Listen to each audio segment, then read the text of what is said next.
வங்கக்கடலில் உருவாகியுள்ள ஆழ்ந்த காற்றழுத்த தாழ்வு மண்டலத்தால் சென்னையில் ஓரிரு இடங்களில் 28 மற்றும் 29ஆம் தேதிகளில் கனமழைக்கு வாய்ப்பு உள்ளதாக வானிலை ஆய்வு மைய தென்மண்டல தலைவர் பாலச்சந்திரன் தெரிவித்துள்ளார். 28, 29 தேதிகளில் ஓரளவுக்கு மழை கொடுக்கறதுக்கான கனமழைக்கான வாய்ப்பு இருக்கிறது. மாற்றங்கள் நிகழ்கிறதா என்பதை தொடர்ந்து கண்காணித்து தெரிவிக்கப்படும். அதே போல உள் மாவட்டங்களுக்கு மழைக்கான வாய்ப்பு இருக்கு. தற்பொழுது உள் மாவட்டங்களுக்கான வாய்ப்பு குறைவு. இந்த சிஸ்டம் கடந்து போனால் உள்பகுதியில் கடந்து பெரும்பாலும் இது கடலோர பகுதிகளில் ஒட்டி தான் இருக்கக்கூடிய நிலையை பார்க்கிறோம். மாற்றங்கள் நிகழ்ந்து உள்பகுதியில் சென்றால் உள்ள மழை உண்டு. வங்கக்கடலில் நிலை கொண்டுள்ள குறைந்த காற்றழுத்த தாழ்வு மண்டலம் புயலாக மாறும் வாய்ப்புள்ளதாக தனியார் வானிலை ஆய்வாளர் ஸ்ரீகாந்த் தெரிவித்தார். தெற்கு கடலோர பகுதிகள் மற்றும் டெல்டா மாவட்டங்களில் மழை எதிர்பார்க்கலாம். இந்த சலனம் மேலே வரும்போது கொஞ்சம் கொஞ்சமாக படிப்படியாக டெல்டா மற்றும் புதுவை போன்ற வடகடலோர தமிழக பகுதிகளில் மழை எதிர்பார்க்கலாம். டெல்டா மாவட்டங்களில் மழையின் தாக்கம் படிப்படியாக அதிகரிக்கும் எனவும் ஸ்ரீகாந்த் தெரிவித்துள்ளார்.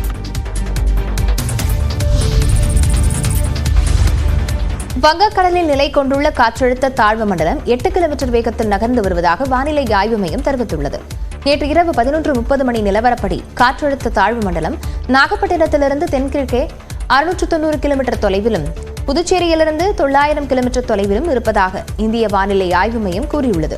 அது அடுத்த 12 மணி நேரத்தில் ஆழ்ந்த காற்றழுத்த தாழ்வு மண்டலமாக வலுப்பெறக்கூடும் எனவும் வடக்கு வடமேற்கு திசையில் இலங்கை மற்றும் தமிழ்நாடு நோக்கி நகரும் எனவும் கணிக்கப்பட்டுள்ளது.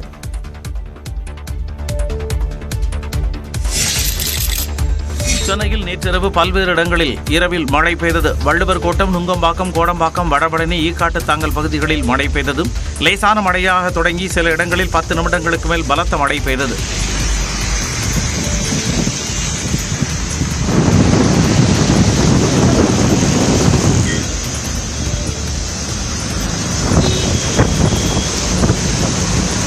இதேபோல ஆழ்வார்பேட்டை, ஆரேபுரம், மயிலாப்பூர், சாத்தம் உள்ளிட்ட பகுதிகளில் மழை பெய்தது.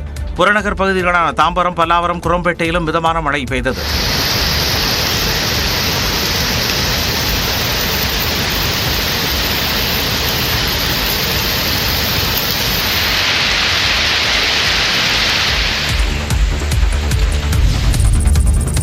அதிக கனமழை எச்சரிக்கை விடப்பட்டுள்ள 4 மாவட்டங்களுக்கு கண்காணிப்பு அலுவலர்கள் விரைந்திருப்பதாக தமிழ்நாடு அரசு தெரிவித்துள்ளது.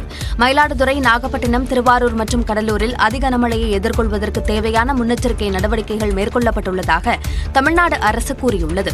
குறிப்பாக நாகப்பட்டினத்திற்கு ஜானி டாம் வர்கீஸ், மயிலாடுதுறைக்கு கவிதா ராமு, திருவாரூருக்கு காயத்ரி கிருஷ்ணன், கடலூருக்கு எஸ்.ஏ. ராமன் உள்ளிட்ட அதிகாரிகள் அனுப்பி வைக்கப்பட்டிருப்பதாக குறிப்பிடப்பட்டுள்ளது. இவர்கள் மீட்பு மற்றும் நிவாரணப் பணிகளை மாவட்ட நிர்வாகத்துடன் ஒருங்கிணைந்து கண்காணிப்பார்கள் என்றும் அரசு தெரிவித்துள்ளது. மேலும் திருச்சி, திண்டுக்கல் மாவட்டங்களில் மாநில பேரிடர் மீட்புப் படையின் 6 குழுக்கள் நிலைநிறுத்தப்பட்டுள்ளதாகவும் தமிழ்நாடு அரசு கூறியுள்ளது. ஏற்கனவே ஆழ்கடலில் மீன்பிடிக்கச் சென்றுள்ள மீனவர்கள் அருகில் உள்ள துறைமுகங்களுக்கு செல்ல நவீன தொலைத்தொடர்பு சாதனங்கள் மூலம் தகவல் அளிக்கப்பட்டதாகவும் அரசு குறிப்பிட்டுள்ளது. தாழ்வான பகுதிகளில் வசிக்கும் மக்கள் மாவட்ட நிர்வாகத்தின் அறிவுரையின் பேரில் நிவாரண முகாம்களுக்கு செல்லவும் அறிவுறுத்தப்பட்டுள்ளது. பருவமழை முன்னெச்சரிக்கை நடவடிக்கைகள் சிறப்பாக நடைபெற்றிருப்பதாக முதல்வர் கூறியுள்ளார். பருவமழையை எதிர்கொள்ள அரசு தயாராக இருப்பதாக முதலமைச்சர் மு.க. ஸ்டாலின் தெரிவித்தார். சோழிங்கநல்லூர் எழில்நகரில் செய்தியாளர்களிடம் பேசிய முதலமைச்சர் பருவமழை முன்னெச்சரிக்கை நடவடிக்கைகள் சிறப்பாக நடைபெற்றிருப்பதாக தெரிவித்தார். அது முன்னெல்லாம் சொல்லிட்டு இருக்கிறாங்க. அதுக்கான ஏற்பாடெல்லாம் முறைப்படி நடந்துகிட்டு இருக்கு. ஒன்றும் பிரச்சனை இல்லை. கலெக்டர்கிட்ட அங்கே இருக்கிற ஆஃபீஸர்லாம் சொல்லியிருக்கோம். அதுபடி இங்கேருந்து ஜோன் வைஸாக செக் பண்ணுறதுக்கும் அதுக்கும் ஆட்கள் அனுப்புகிறோம். இந்த காற்றல் தாழ்வு மண்டலம் வலுப்பெற்றிருக்கு சார். இதோட நகர்வு தமிழ்நாடு கரையை நோக்கி வரும்னு சொல்லியிருக்காங்க. பெருமழை எதிர்பார்க்கிறோமா? என்ன மாதிரியான எதிர்பார்க்கல, அது வேற. நாங்கள் தயாராக இருக்கிறோம். எல்லாத்துக்கும் தயாராக இருக்கிறோம். நாடாளுமன்ற மழைக்கால கூட்டத்தொடரில் எழுப்ப வேண்டிய பிரச்சனைகள் குறித்து திமுக எம்பிக்களுக்கு ஏற்கனவே அறிவுறுத்தல்கள் வழங்கப்பட்டிருப்பதாகவும் முதலமைச்சர் கூறினார். தமிழ்நாட்டில் உள்ள அரசு பள்ளிகளில் ஆசிரியர்கள் போதிய அளவில் நியமிக்கப்படவில்லை என்று எதிர்க்கட்சித் தலைவர் எடப்பாடி பழனிசாமி குற்றம் சாட்டியுள்ளார். அவர் விடுத்துள்ள அறிக்கையில் நடப்பாண்டில் பட்டதாரி ஆசிரியர் பணியிடம் 3192 என்று அரசு விளம்பரம் செய்து அதற்காக நியமன தேர்வு நடத்தியதாகவும், ஆனால் பல பணியிடங்களை குறைத்து சுமார் 2800 பணியிடங்களுக்கு மட்டுமே சான்றிதழ் சரிபார்ப்பு நடந்துள்ளதாகவும் கூறியுள்ளார்.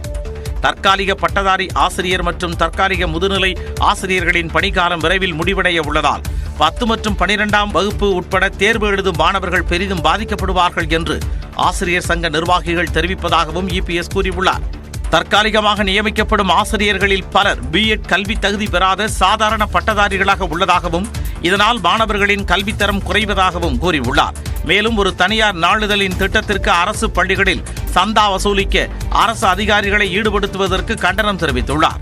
இந்நிலையில் காலியாக உள்ள 5154 பணியிடங்களுக்கும் இதுவரை தேர்வு நடத்திடாத மற்ற ஆசிரியர் பணியிடங்களுக்கும் உடனடியாக தேர்வு நடத்தி ஆசிரியர் பணியிடங்களை நிரப்பிட வேண்டும் என்று அரசை வலியுறுத்தியுள்ளார். தமிழ்நாடு சட்டப்பேரவை கூட்டத்தொடர் டிசம்பர் 9ஆம் தேதி கூடும் என்று சபாநாயகர் அப்பாவு தெரிவித்துள்ளார். தமிழ்நாடு சட்டப்பேரவை கூட்டத்தொடர் நிதிநிலை மானிய கோரிக்கைகளுக்காக கடந்த ஜூன் 20 முதல் 29ஆம் தேதி வரை நடைபெற்றது. அதையடுத்து பேரவை தேதி குறிப்பிடாமல் ஒத்திவைக்கப்பட்டது. இந்த நிலையில் சென்னையில் செய்தியாளர்களை சந்தித்த சபாநாயகர் அப்பாவு அடுத்த கூட்டத்தொடர் கூடும் தேதியை அறிவித்தார். தமிழ்நாடு சட்டப்பேரவை விதி 26(1) கீழ் தமிழக சட்டமன்ற பேரவை கூட்டமானது வருகிற டிசம்பர் மாதம் 9ஆம் தேதி காலை 9:30 மணிக்கு தலைமைச் செயலக வளாகத்தில் அமைந்துள்ள சட்டப்பேரவை மண்டபத்தில் கூட்டியுள்ளேன் என்பதை தெரிவித்துக் கொள்கிறேன். சட்டமன்ற கூட்டத்தொடர் நிகழ்வுகளை முழுமையாக ஒளிபரப்ப நடவடிக்கை எடுக்கப்படும் என்றும் சபாநாயகர் அப்பாவு உறுதியளித்தார். சட்டமன்றமா நீங்க எல்லாமே லைவ்ல தான் ஓடிட்டு இருக்கு. சட்டமன்றம் படிப்படியாட்டு முழுமையாட்டு சட்டமன்ற கூட்டத்தொடர் முழுமையா லைவ் பண்றதுக்கு வேண்டிய நடவடிக்கைகள் எடுக்கப்பட்டு வருகிறது. கூட்டத்தொடரை எத்தனை நாட்கள் நடத்துவது என அலுவல் ஆய்வுக் கூட்டத்தில் முடிவு செய்யப்படும் என்றும் அப்பாவு கூறினார். மதுரையில் அதிமுக கள ஆய்வு கூட்டத்தில் செல்லூர் ராஜுவுக்கு எதிராக பேசியவர்கள் மீது தாக்குதல் நடத்தப்பட்டதால் பரபரப்பு நிலவியது. அதிமுக சார்பில் மாவட்ட வாரியாக கள ஆய்வு நடத்தப்பட்டு வருகிறது. அதன்படி திங்கட்கிழமை மதுரையில் கள ஆய்வு கூட்டம் நடைபெற்றது. நத்தம் விஸ்வநாதன் தலைமையில் நடைபெற்ற இந்த கூட்டத்தில் முன்னாள் அமைச்சர் செல்லூர் ராஜு, முன்னாள் எம்எல்ஏ டாக்டர் சரவணன் உட்பட ஏராளமானோர் கலந்து கொண்டனர். கட்சியின் செயல்பாடுகள் குறித்து கிளை வார்டு நிர்வாகிகளிடம் கருத்துக்கள் கேட்கப்பட்டன.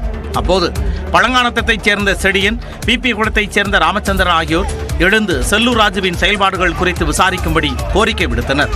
இதனால் ஆவேசமடைந்த செல்லூர் ராஜுவின் ஆதரவாளர்கள் செடியன் மற்றும் ராமச்சந்திரன் மீது சரமாரியாக தாக்கினர்.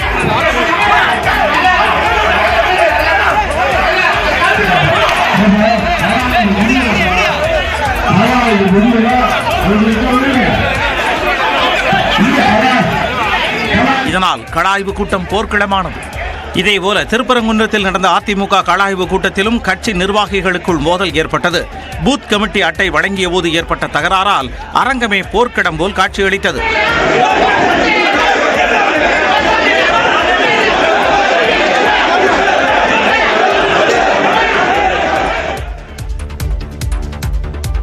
அதானி குழும விவகாரத்தில் நாடாளுமன்ற குளிர்கால கூட்டத்தொடரின் முதல் நாள் முடங்கியது.